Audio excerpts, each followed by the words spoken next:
Welcome to episode 208 of Gun Guy Radio. This is a podcast that shines a positive light on the firearms lifestyle. I'm your host, Chick Challen, and this is your weekly dose of positive firearms talk without the politics. And we have Ebbs of House of Guns and House of Arms on the show tonight. Hey, Ebbs. Hey, Jake. Thanks for having me, buddy. It's good to have you on. Week in review. Did you do anything in guns this week? I sold several guns over the past couple weeks. I know they say you should never do that, but I was sitting on some pricey gems that are a little bit sought after, and nobody can get them for a fair price. Let's just say that. So because I came across them very affordably, I was able to turn them around and do it pretty quick because nobody else on Gunbroker could compete. Got some new magazines in from Jagman. They're Glock magazines. I don't know if you've heard of these guys. They're polymer mags. No, I haven't. Jagman or Jageman, one of my friends in the industry who was formerly with DRT Ammo, branched over, and now he's working as their lead sales guy. And so those just showed up today. Kind of an interesting take on Glock magazines because they're longer, but so instead of just having the normal base plate on the bottom, it's kind of got these sleeves on the side that make it look like an extension, but it's not. There's no weak point because the plate's still at the bottom. It's just the overall magazine sleeve itself that's longer. Interesting. Yeah, so I've only seeded them, haven't got a chance to shoot them yet. Hopefully we'll get to do that this weekend. I've got another suppressor, a Liberty Centurion. It's their 9mm or a multi-cal really, but based off the Mystic X, just shorter. And it's only a 6-inch, but primarily a pistol can or 9mm carbine, that type of thing. And that my Form 3 for transfer to my Class 3 dealer finally cleared. I think that's one of the longest Class Form 3 waits for a NFA transfer that I've had yet. I think it was probably 10, 11 weeks, something like that. And typically they're more like 6. So. Yeah, they're probably sitting on their thumbs over there in Atlanta. Who knows? Very cool. This week, didn't get out to really shoot or anything. I inventoried some ammo and just got a notification that I had a mag packer ship. And it's one of those. Yeah, if you've seen them, you've probably seen videos of them on the interwebs. It's like a wood tabletop, I don't know, thing that you lay out for an AR-15, you lay out the bullets in the magazine, and just one swift motion, you shove all the rounds into the magazine. So interesting to try that out. And this one's going to be pretty cool. It has our Patriot Patch logo engraved on it. So that'll be cool. So yeah, and been looking at actually some of the stuff we're going to talk about this episode, looking at some vehicle storage options. So we'll get into that later. Amazon helps make this episode possible when you shop with our Amazon affiliate link. Click over to firearmsradio.tv and click those Amazon banners or links, or you can bookmark firearmsradio.tv/Amazon.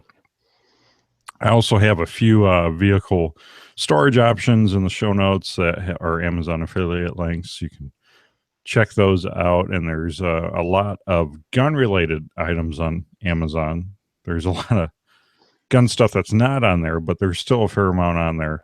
So also consider checking that out using our link. That's pretty clever. And Patriot Patch helps keep this episode free for you. Head on over to patriotpatch.co. Have new short sleeve Freedom shirts in stock. We also have other new short sleeve shirts in stock, and brand new Four Guys Guns swag over there on Patriot Patch. Have Four Guys Guns patriotic themed bundle of t-shirts and patches that will ship in time for July 4th. So head on over to patriotpatch.co co/FGG to check that out. Main topic this week: vehicle carry, storage do's and don'ts for inside your car or truck, or even, I guess, it even pertain to SUV, camper, stuff like that. So let's first talk about on your person. This is something I don't think a lot of people consider, especially before they start carrying a handgun. Last week we talked about carrying, a handgun for the first time. If you're newer to the gun world or newer to concealed carry, some of the do's and don'ts of that. And we really didn't get into the vehicle arena, but on body carry inside the vehicle. What do you think, Ebbs? What are some considerations there? Well, let's just preface this by saying, if you're going to have something within reach, make sure that it's not loose and flailing around. We've covered on This Week in Guns the horror stories of people having guns in their cars and then accidents happening as a result. Kids getting a hold of them or picking one up wrong. Particularly the Florida mom whose kid shot her with her .45 in the front from the back seat. If you're not going to have it in your person, have a vehicle holster solution available. If we're specifically talking about handguns here. Otherwise, I like to carry any pistol that I carry, and I rotate between 3 daily. I don't use all 3 in one day, but my daily carries rotate between a heavily modified Glock 19, a complete Agency Arms Glock 43, and then a bare bones Ruger LCRX. That's a 38 special with the polymer frame and the full hammer spur. So it's a double action, single action.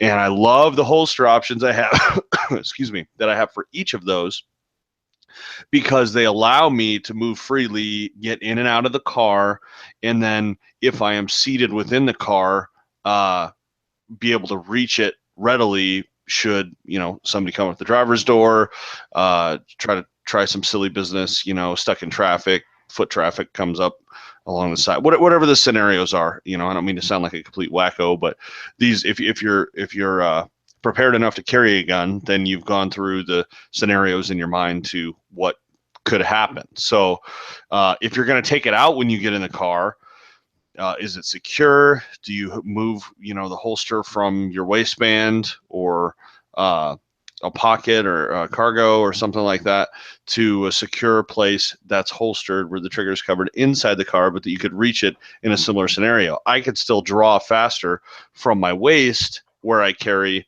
outside of the car when I am inside the car, to make sure the seatbelt is situated properly, so that if I get in an accident, the heel of the Glock 19 doesn't impale my pancreas upon constricting against the seatbelt. Right, and some people will, when they sit in the car, they'll switch to like a appendix carry, or maybe even a cross draw carry position, or some people. Go Old West as soon as you get in the driver's seat with the cross draw. Right. Well, and once you kind of figure out what works for you inside a vehicle, that might change how you even carry outside the vehicle, just so you don't have to change anything. Yes. Once you hop in the car. And that's one reason I like appendix carry with a quality holster to begin with, getting in and out of the vehicle. I'm paranoid about touching my carry in the public eye. I don't if that even sounded like something gross, or if it made sense at all. I don't want to adjust my carry pistol within full view of everybody. Right. Even in the past, I've cracked the driver door open and kind of step in that crease where you're not entered into the car, but you're right there on the edge of it, so you can move stuff around. Well, we've had stories on This Week in Guns about. I remember one story of a grandfather that was just he was doing something similar, adjusting his gun or something, getting out of the car at Walmart, and someone called the police on him, and called the SWAT team in and everything. Which, yeah. I mean, I've heard stories of someone being in a grocery store. But when I say I've heard stories of someone, this person told me this story. They were in the grocery store. They were in an aisle. Thought they were in the aisle by themselves, and they were carrying kind of at about the 4:30, 5 o'clock position, rear hip, but past 3 o'clock, and lifted his shirt up to pull his pants up, and then fixed the cant on his holster. Somebody came around the corner, saw it, screamed, called 911 from the grocery store. There was a huge altercation, and I don't want to be seen. So if I can carry in a way, if you can see 100% that you're by yourself, that's fine. I remember the first month that I carried a pistol concealed, I thought people could see it on me at all times. Like I was wearing see-through clothes, like a shower Right. curtain that's just a little smoky, but you can see through it. And even though I was concealed well, I was positive that everybody in public could see the pistol that was under my shirt. Now, the reality of that situation is that people just are not that observant. Um, they're meandering through their day, clueless most of the time. So you can get away with a lot. At the same time, I'm in public parking lots, a lot of foot traffic, stuff like that all over. I want to be able to get in and then have it within easy reach once I'm seated inside of the car to situate how I need to get the seatbelt fastened around it, like I said before, so that it's safe and out of sight. Absolutely. So, on person. Now let's go to off body, and we're splitting off body carry into two categories here. One is temporary off body, as if you're just hopping in the vehicle and you're not permanently leaving the gun there. It's not like a truck gun type scenario. But then off body permanent is maybe somewhere, if it's legal, where you have a permanent storage, maybe a permanent safe in your console, something like that, where you permanently maybe have a primary or secondary firearm in your vehicle at all times. So first we'll hit on temp. And actually, before we go to temp, I wanted to mention that vehicles vary a lot, just between maybe the vehicle you drive and the vehicle your wife drives or something like that, or even years, makes, and models, or years of the same make. Like going from I drive an old 96 Suburban, going from that to I rented a 2015 Suburban for a month last year. It's like a spaceship in comparison. Wow, it's like a cockpit. Yeah. You get in it and you're like you feel all sucked in, even though it's the same size vehicle. It's a big SUV, but you get in the new Suburbans compared to my Suburban, it's like a cockpit where everything is so close to you, and I could not draw my gun if I needed to, like I could in my other Suburban. Yeah. It literally hugs around you. The interior does. Right.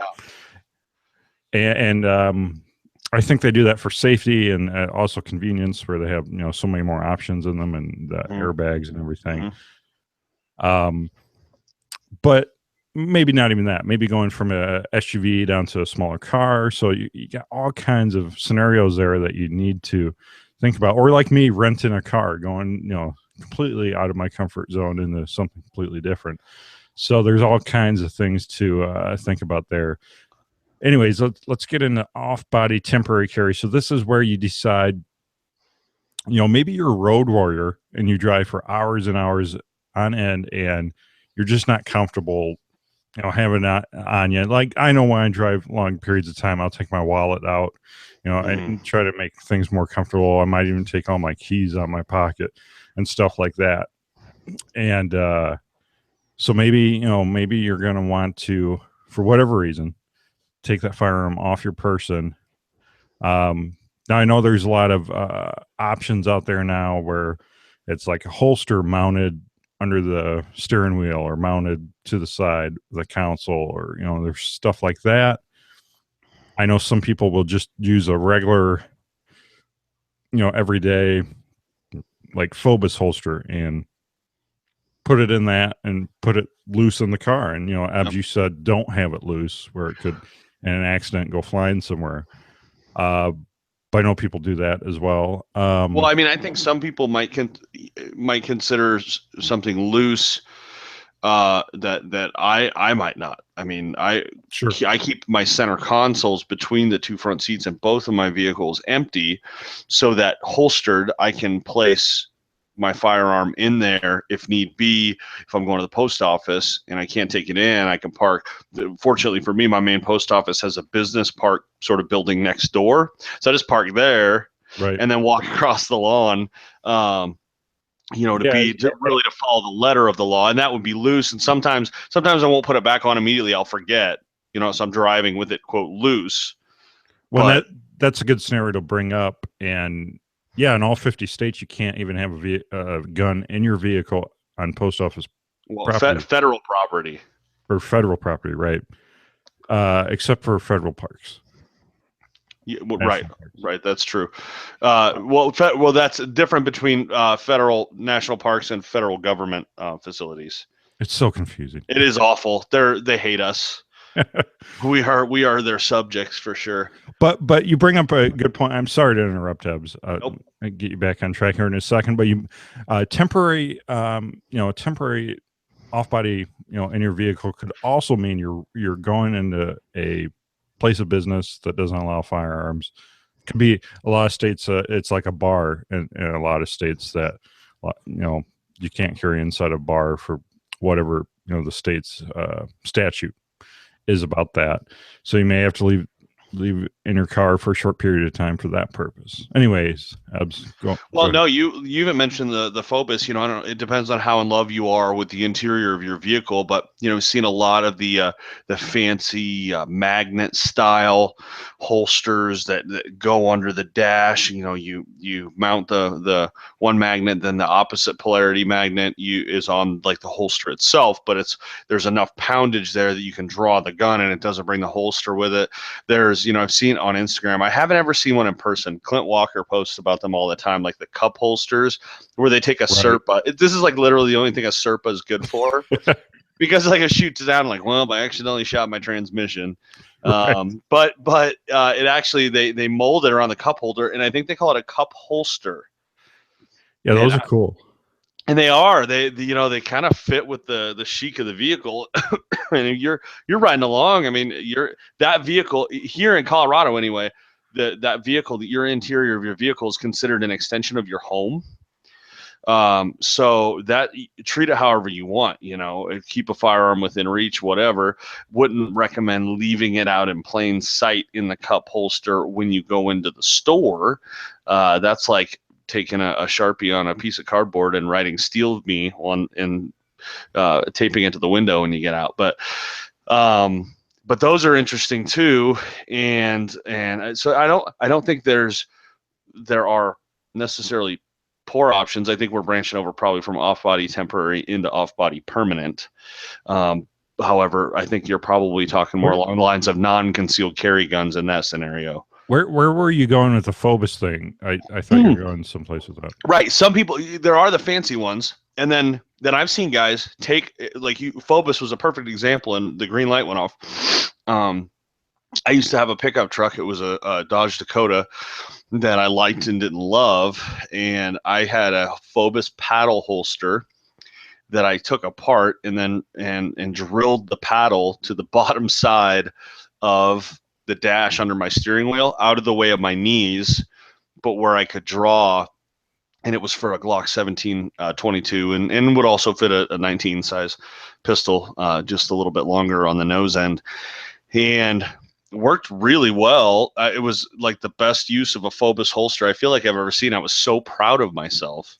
It felt like I just accomplished like a custom $150 Savoy leather holster in my pickup truck. And if I was going on long road trips and didn't want to deal with the constant in and out concealed carry, I would leave concealed carry in my luggage, and I would load up the Glock 22, and have it there constantly available. And if I was going to get out of the vehicle and leave it overnight or something, because it was up where it could, if somebody shined a flashlight in, even with tinted front windows, you could see you could see under the dash, so you could see the gun, and I would take it in with me. But to have there and not knowing that I was the only place I was going to be all day was in the car, it was pretty handy to have.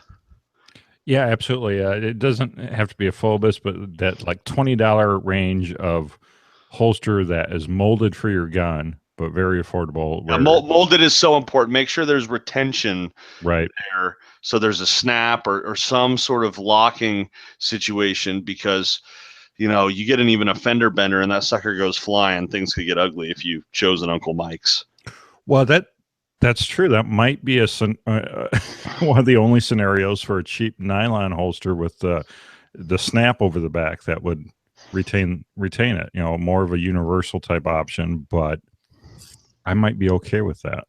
I wouldn't. I'm still not. No. No, I can't allow that. Not even the thought of that being okay persuades me in the least.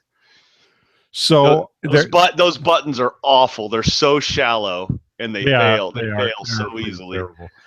So there's all kinds of options for temp and permanent as far as lock boxes. There's lots of lockable custom center consoles that you can get to replace your center console, or there's also ones that you can like kind of take the insert out of your center console, and this, some of these are form factor fit to replace that insert, and be a lockable solution. I think I saw. Oh, sorry. Go ahead. Well, I was just going to say, of course, any of them, given long enough, a thief could probably pry out, but would keep smash and grabs from taking them. Yeah.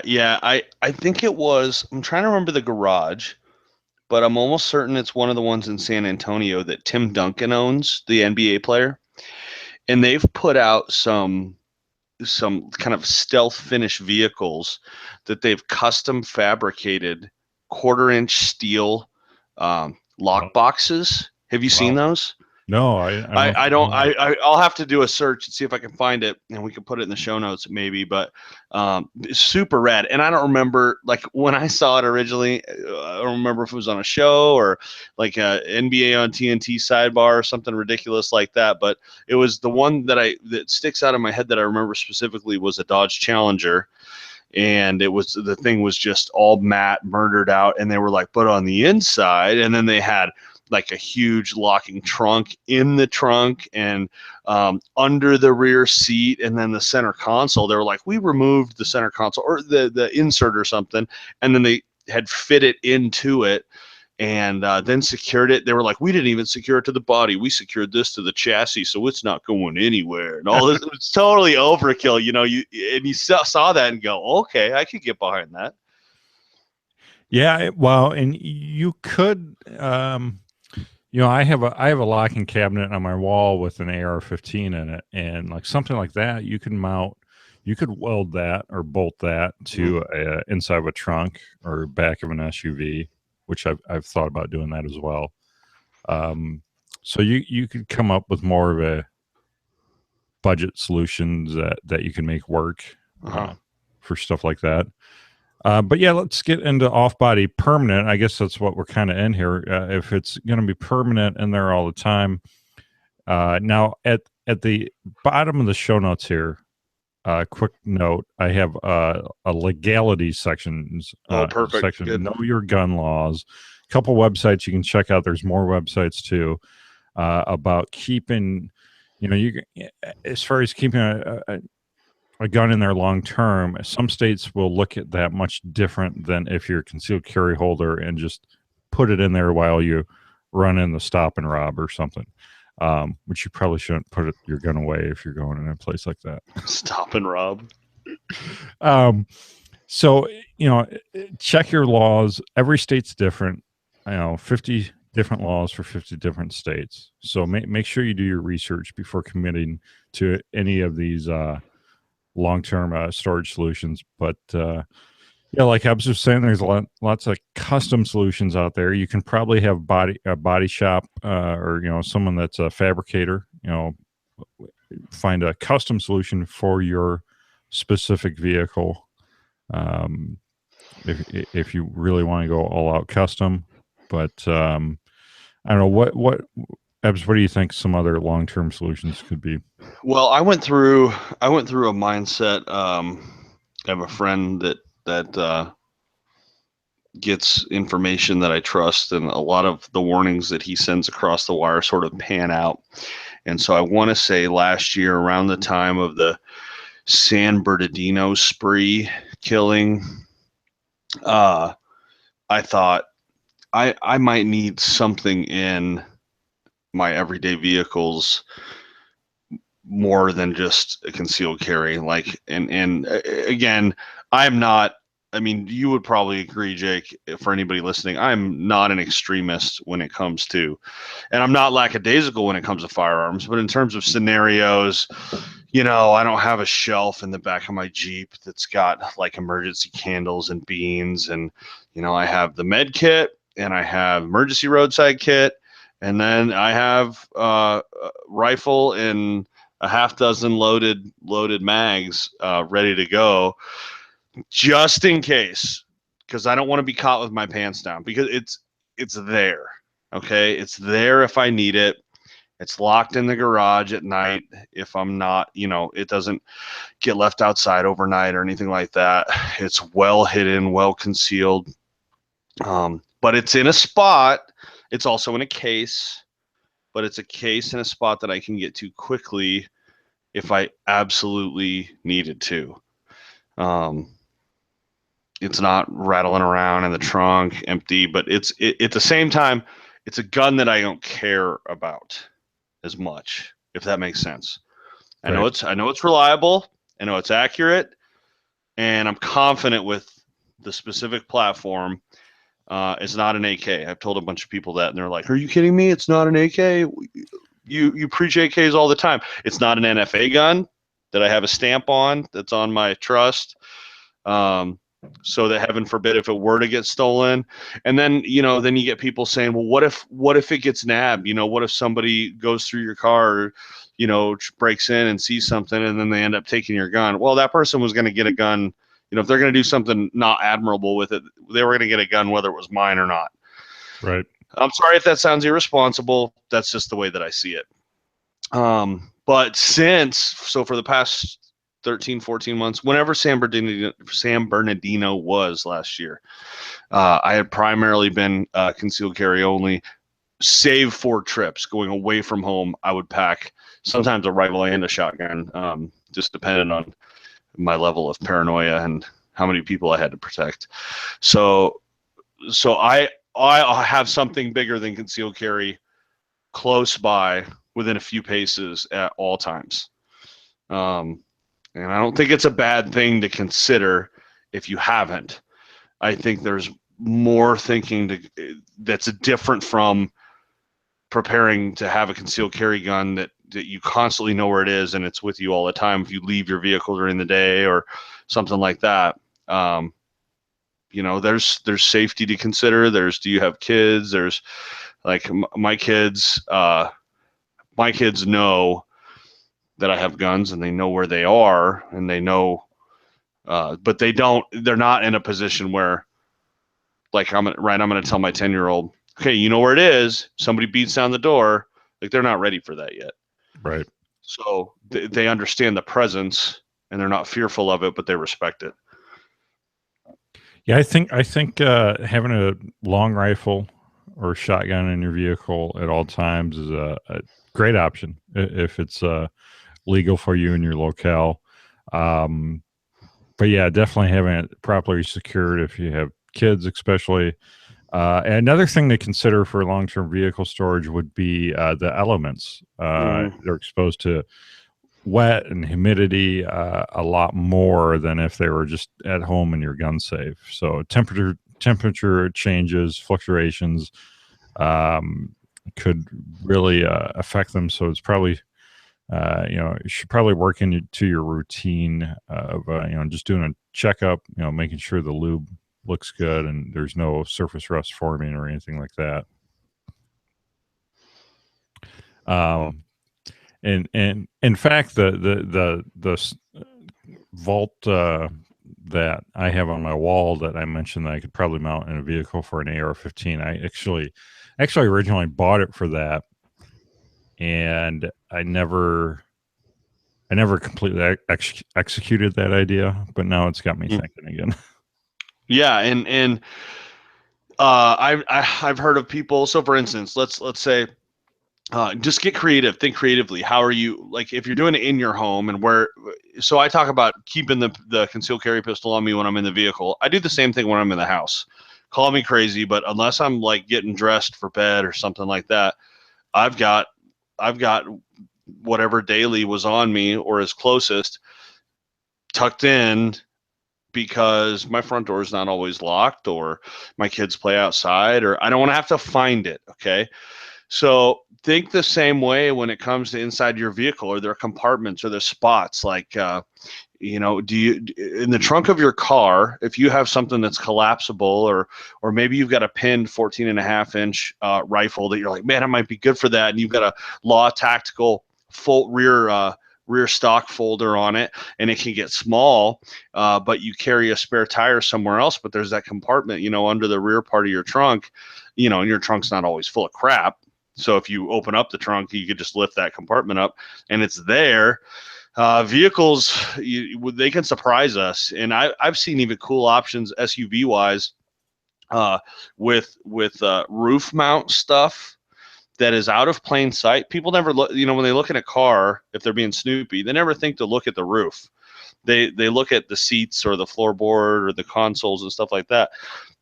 And I've seen some pretty cool roof carry Yeah. options that aren't locked, but they're secure. And so it's like a manual, it's like a manual latch that you have to undo in order to get it down, and get it available. Stuff even behind seats, and if you have a single cab pickup behind the seat, and do you have room between the bench or the seat to reach back and get something that's secured to the back of the cab, or things like that. There's a lot of options, but be smart about it. We're not in the days of gun racks in the rear windows of pickups anymore, really. Well, right, absolutely. And there's also a lot of good options for law enforcement that are also available to civilians for long rifles, for shotguns. There's a lot of options like that that just lock around the receiver of the firearm, so it's visible. But if it's like behind a seat or somewhere that's otherwise hidden, that might be a good option for you. Are the triggers covered on those? Do you know, or is that just where it locks? Is like on the A lot of the receiver? ones I've seen, no, a lot of the ones I've seen, the triggers are covered. Other ones, they may not be, but yeah, that's definitely something to take into consideration. But interesting thought though. I've always wanted to have, especially in my Jeep, is the shotgun mount for between the seats, with the muzzle pointed to the floor pan. And Right. I always thought, man, that would be so cool. But it's right there within plain sight, and like my Cherokee is not. It's manual locks, and it's Like if you lived in the country and that was like your weekend truck or something, yeah, heck yeah. that'd be cool. Take Yeah. it camping and you're nearby it all the time or whatever, or when Yeah. you get out, the shotgun goes with you, then it's no big deal at all. But yeah, those are cool options too. And like we were talking about with the even permanent for pistol, being able to use those options where you can go under the dash or the cup holder, or the center consoles. I don't know. Let's see, what was it? A couple years ago, we traveled to visit family in Missouri, and I rented a late model Chevy Malibu, and it had one of the consoles on the dash where it's like above the stereo and kind of like by the clock, but it was kind of spacious even. And I thought, between like me and my 19, and then my wife at the time, her Sig P238, they both fit in there. And I was like, man, this is, whoever designed this made this car for concealed carry in mind. Thank you for that, designers at Chevrolet. I think it was a Well, 2015 Malibu. yeah, and that 2015 Suburban I rented, the radio, and it was a big radio like DVD screen, and you hit a button and it would lift up, and there was a hidden compartment behind it. Nice. Yeah. Look at gosh, how bumpkin are we? We're like so excited about this kind of. And my even my Maxima, my 2003, between the seats, the center console, it has like two portions to it. So it has like the lid, and then that lifts up. There's a little tray, but then you close that, and then there's another button below that leads to the center console. It's deep and roomy, and like you'll fit the Glock 19 or the 43 or the 38 all in there, no problem. And then it's deep, but it's not super long. So there's not like when you break, you don't go, oh, I heard the pistol rattling around in the console. That's not a good idea. Right.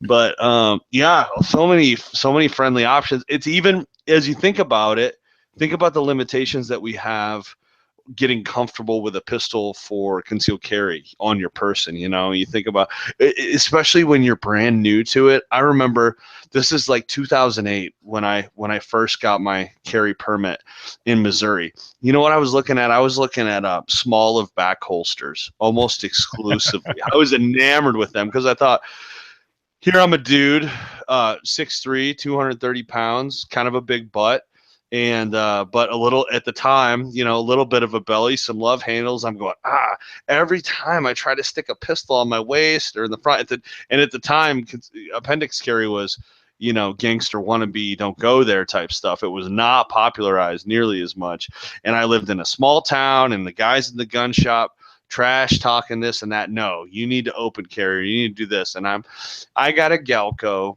small of back holster for a Glock 26, and I thought, man, this is gonna cure all my issues.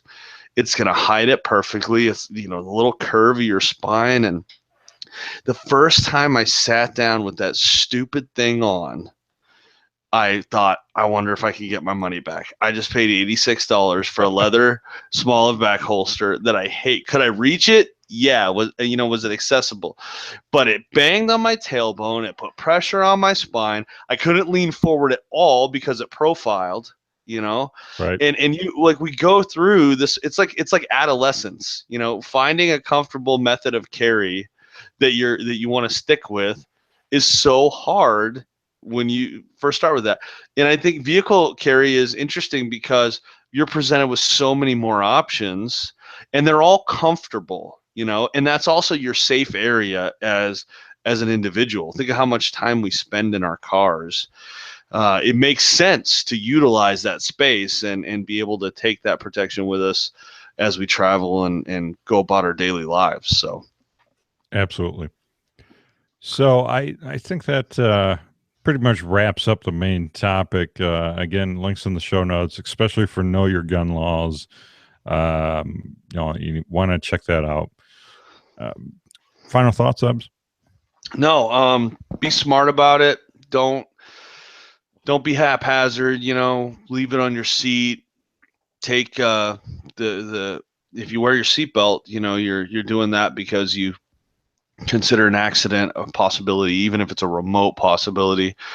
And it's important to just think things through when it comes to concealment and safety, and the firearm being secure. Is it going to fly out, go anywhere? Can you get to it quickly if you're in and you have your concealed carry? Is it easier? Maybe it's easier to take it out and put it in the cup holder, but can you get to it fast? Can you get it out of the holster if you needed it, in a split second to make that decision? It's really just crossing. You're crossing a bridge from concealed carry on your person, individually, on foot, in your office, whatever your daily scenario is, to being on the road.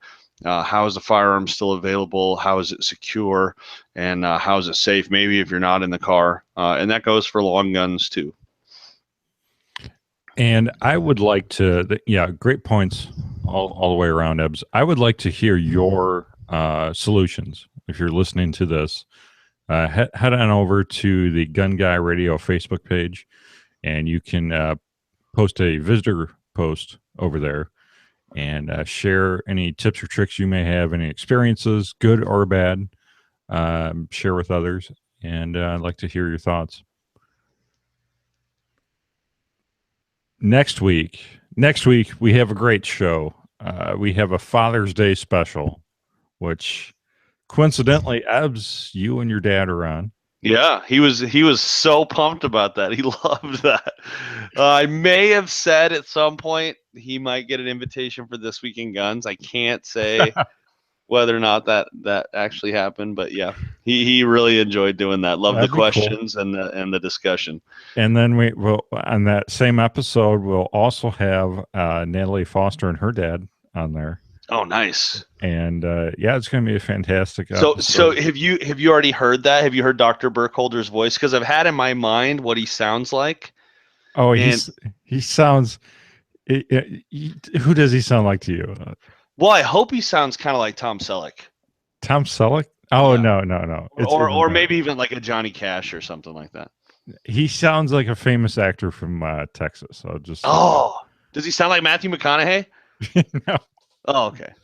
I don't know many famous actors from Texas. Sorry.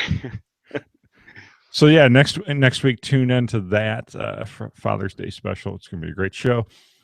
And that wraps up the main topic. If you like this episode and like to keep free pro gun radio coming at you, please consider supporting the Gun Guy Radio through Patreon, patreon.com/week. You can pledge a $1 level, $5, $8, $10, $12, or $15 levels. If you pledge a $1 level, you get some free stickers, $5 levels for free shirt or patches, $8 will let you hang out after the show with the hosts. There's another $8 level, which is a supply drop box full of goodies every 3 months.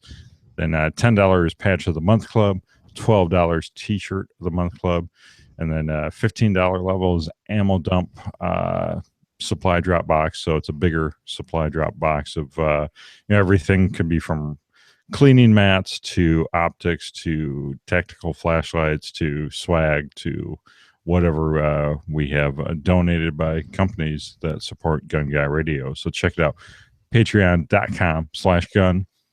And also Patriot Patch Company helps make this episode possible. Check out the new patch pre-orders over at patriotpatch.co. We have 3 new It's Dangerous to Go Alone patches up for pre-order. Those are cool.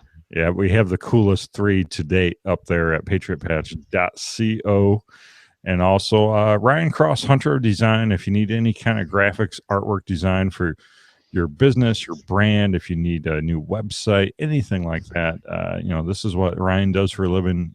It's he runs the Patriot Patch website and has designed all the awesome artwork you see over there. So very talented individual, and he can help you and your brand out. hunterofdesign.com. Well, Ebbs, where can people connect with you online? Well, I am still everywhere but the .com, trying to sort out the hack got worse, and I got blue listed. I say blue listed because my URL went blue from the host. So I'm still going round and round with them trying to get it back. But social media still active as House of Guns, HAUSOFGUNS on Facebook, Instagram, and Twitter. And then the online gun shop, where we specialize in Thompson Center Arms, single shot platform products, gunsmithing accessories, etc., is House of Arms, HAUSOFARMS.com. And that's kind of like supplemental to the Jade job. My dad runs that online gun shop, but still active. The YouTube channel's still there, House of Guns. Haven't published a video in a while just due to life events, but still out there, still shooting, still testing products and giving my opinion whether it's wanted or not. Very cool. And if you listen on Apple iTunes, podcast app, anything like that, any podcatcher app, please leave us a review there. Please consider joining the NRA and the Second Amendment Foundation. And don't forget to check out all the other awesome shows here on the Firearms Radio Network. And also shop with our Amazon affiliate link and bookmark firearmsradio.tv/Amazon and use that every time you shop on Amazon. So, well, that's a wrap. Thank you, Ebbs. Thanks, Jake. Glad to be a part, man. And we'll see you next week.